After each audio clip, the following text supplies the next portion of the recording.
Good morning, students. The topic which now we are going to study is measures of central tendency, and the subtopic is mode.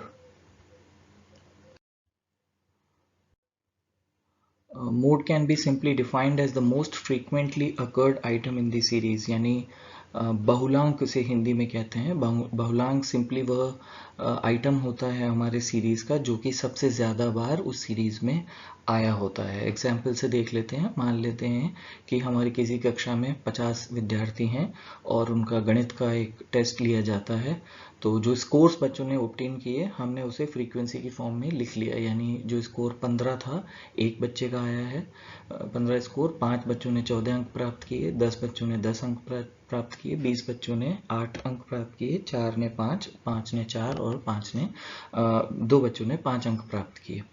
तो ये हमने जब देखा तो पाया कि जो स्कोर 8 है वो सबसे ज़्यादा 20 बच्चों का आया है, यानी 20 बच्चों का टेस्ट में जो रिजल्ट आया, जो मार्क्स आए वो 8 थे, जो कि और जितने भी स्कोर्स हैं उसके कंपैरिजन में सबसे ज़्यादा बच्चों का आया है। तो इसमें हम देखते ही कह सकते हैं कि जो 8 है ये हमारा मोड है इस पर्टिकुलर क्लासिफिकेशन में।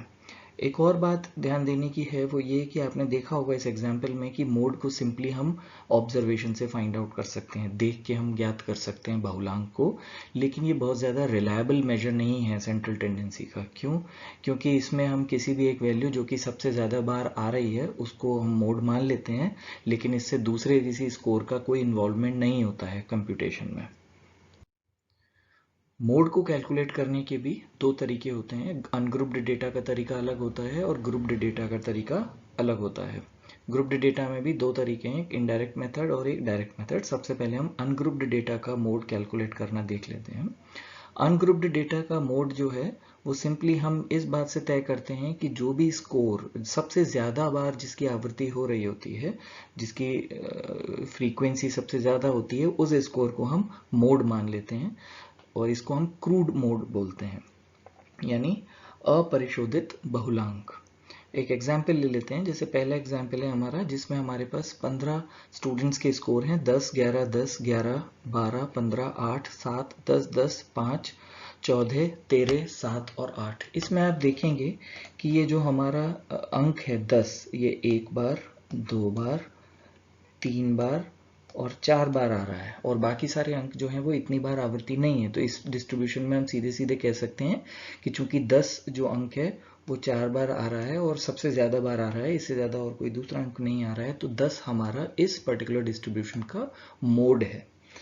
मोड में एक चीज़ और होती है कि ज़रूरी नहीं है कि किसी एक डिस्ट्रीब्यूशन में, चाहे वो ग्रुप्ड हो चाहे अनग्रुप्ड हो, उसमें कोई एक ही मोड होगा। हो सकता है दो कोई अंक ऐसे हों या दो हमारे आंकड़े ऐसे हों जो कि सबसे ज़्यादा बार भी आ रहे हों और एक समान भी हों। जैसे अगला एक एग्जाम्पल हम देख लेते हैं कि इन्हीं 15 बच्चों में अंक अब थे 10, 11, 10, 11, 12, 15, 8, 7, 10, 10, 5, 11, 13, 11 और 8।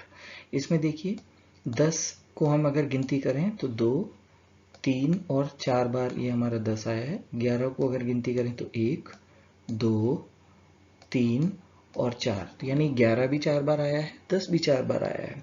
ऐसे केस में हम ये कहेंगे कि हमारे डिस्ट्रीब्यूशन में दो मोड्स हैं, यानी 10 और 11 मोड्स हैं। 10 और 11 दोनों ही मोड्स हैं, और इस केस में हम कहेंगे कि हमारा जो क्लास इंटरवल है वो बाई मॉडल है, क्योंकि उसमें दो मोड्स हैं। ऐसा ही उससे ज़्यादा बार, यानी अगर तीन कोई ऐसी संख्याएं हैं जो सबसे ज़्यादा बार आ रही हैं और उनके समान बार आ रही हैं, तो हम उसको ट्राई मॉडल कहते हैं हमारे डिस्ट्रीब्यूशन को। ग्रुप्ड डेटा में मोड को कैलकुलेट करने के दो तरीके हैं, एक इनडायरेक्ट मेथड और डायरेक्ट मेथड। डायरेक्ट मेथड से जब हम मोड को कैलकुलेट करते हैं ग्रुप्ड डेटा के लिए तो उसे हम ट्रू मोड बोलते हैं। पहले हम इनडायरेक्ट मेथड को देख लेते हैं कि इनडायरेक्ट मेथड में मोड का कैलकुलेशन कैसे होता है। इनडायरेक्ट मेथड में मतलब ये है कि हमारे पास अगर किसी भी डिस्ट्रीब्यूशन का मीडियन और मीन हमें पहले से ज्ञात है तो हमें पूरा कैलकुलेशन करने की आवश्यकता नहीं पड़ती है। हम एक फॉर्मूला है 3 मीडियन माइनस 2 मीन, इस फॉर्मूला में मीडियन और मीन की वैल्यू अगर हम डाल दें और उसको कैलकुलेट कर लें तो हमारा मोड ज्ञात हो जाता है। अगर वैल्यूज मीडियन और मीन की डायरेक्टली नहीं दी हुई हैं पहले से, तो हमने पहले मीडियन और मीन को कैलकुलेट करने के तरीकों को देखा है, उस आधार पे हम किसी भी डिस्ट्रीब्यूशन का पहले मीन और फिर मीडियन ज्ञात कर लेते हैं और उसके बाद इस फॉर्मूला में उनकी वैल्यू पुट करके हम इनडायरेक्ट मेथड से मोड को कैलकुलेट कर सकते हैं। देख लेते हैं 3 मीडियन माइनस 2 मीन। एक एग्जाम्पल है कि अगर किसी डिस्ट्रीब्यूशन का मीन 26 है और मीडियन 24, तो उस केस में मोड कितना निकल के आएगा। तो एक सॉल्यूशन मैंने दिया है, आप देखें मोड में 3 मीडियन माइनस 2 मीन, तो 3 मल्टीप्लाइड बाय 24 और माइनस 2 मल्टीप्लाइड बाय 26। इसको जब हम सॉल्व करते हैं तो हमारे पास एक वैल्यू निकल के आती है, दैट इज 20। तो यानी मोड इस केस में 20 है। This was the calculation of mode for grouped data through indirect method. Next है calculation of mode for the grouped data through direct method. Direct method का ये फॉर्मूला है, mode is equals to L plus F1 minus F0 divided by 2F1 minus F0 minus F2 multiplied by size of class interval. इसमें L जो है वो exact lower limit है modal class की। Modal class से मतलब ये होता है कि जब हमारा फ्रीक्वेंसी डिस्ट्रीब्यूशन हम क्लास इंटरवल्स का देखते हैं, तो जिस क्लास इंटरवल की सबसे ज़्यादा फ्रीक्वेंसी जिसमें दी हुई होती हैं, जिस क्लास इंटरवल में सबसे ज़्यादा फ्रीक्वेंसीज होती हैं, उसको हम मॉडल क्लास मान लेते हैं। साइज ऑफ क्लास इंटरवल है वो CI से डिनोट होता है। आगे है F1 यानी frequency of the model class, यानी जो जिस क्लास में सबसे ज़्यादा फ्रीक्वेंसी होती हैं उसे हम मॉडल क्लास कहते हैं और उसके में जो फ्रीक्वेंसीज जो उसमें होती हैं उनको हम F1 से डिनोट करते हैं, F0 से डिनोट करते हैं। मॉडल क्लास से जस्ट पहले वाली क्लास इंटरवल की जो फ्रीक्वेंसी है उसे हम F0 से डिनोट करते हैं और मॉडल क्लास के जस्ट बाद वाली जो हमारी क्लास इंटरवल है उसकी फ्रीक्वेंसी को हम F2 से डिनोट करते हैं। इस एग्जाम्पल से हम समझ लेते हैं calculation of mode for the grouped data through direct method. हमें एक क्लास इंटरवल दिया हुआ है सामने, इस क्लास इंटरवल की फ्रीक्वेंसीज दी गई हैं। तो जैसा कि हम देख रहे हैं कि ये जो फ्रीक्वेंसी का डिस्ट्रीब्यूशन है उसमें 10 जो है वो सबसे ज़्यादा फ्रीक्वेंसीज वाली क्लास है। तो हमने 50 to 59 जो क्लास इंटरवल था हमारा, उसको हमने मॉडल क्लास मान लिया। तो स्टेप 1 में भी सबसे पहले वही है कि हमें मॉडल क्लास आइडेंटिफाई करनी है। चूंकि जो 50 to 59 है इसमें सबसे ज़्यादा फ्रीक्वेंसी है 10, तो हमारा यहाँ पे मॉडल क्लास हो गया 50 to 59।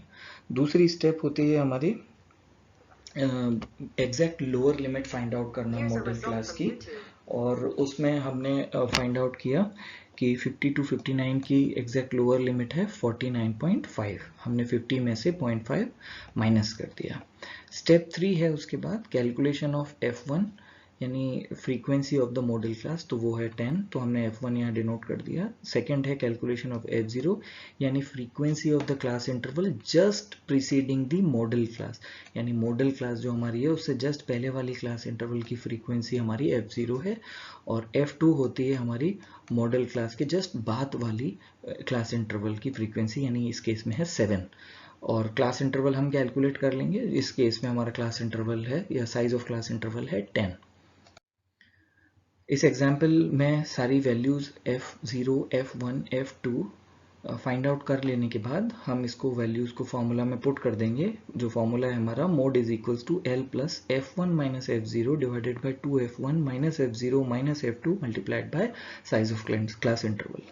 L हमने लिख दिया 49.5, F1 है 10, F0 है 6 डिवाइडेड बाय 2F1, तो 2 मल्टीप्लाइड बाय F1 है 10 माइनस F0, F0 है 6 माइनस F2, F2 है 7 multiplied by class size of class interval. इसमें ब्रैकेट्स का बहुत ध्यान देना है। अगर आपने सही से ब्रैकेट्स लगा करके सॉल्यूशन निकाला है तो आपकी वैल्यू कभी गलत नहीं आएगी, अदरवाइज कैलकुलेशन गलत हो सकती है। तो ब्रैकेट्स का बहुत ध्यान देना है, कौन सी चीज़ पहले सॉल्व होगी, उसके बाद स्टेप बाय स्टेप दूसरी कौन सी चीज़ सॉल्व होगी, इस बात को ध्यान देना है। तो स्टेप बाय स्टेप सोल्यूशन से जब हम लेके आते हैं तो हमारा मोड कैलकुलेट होता है finally, that is 55.2। Thank you.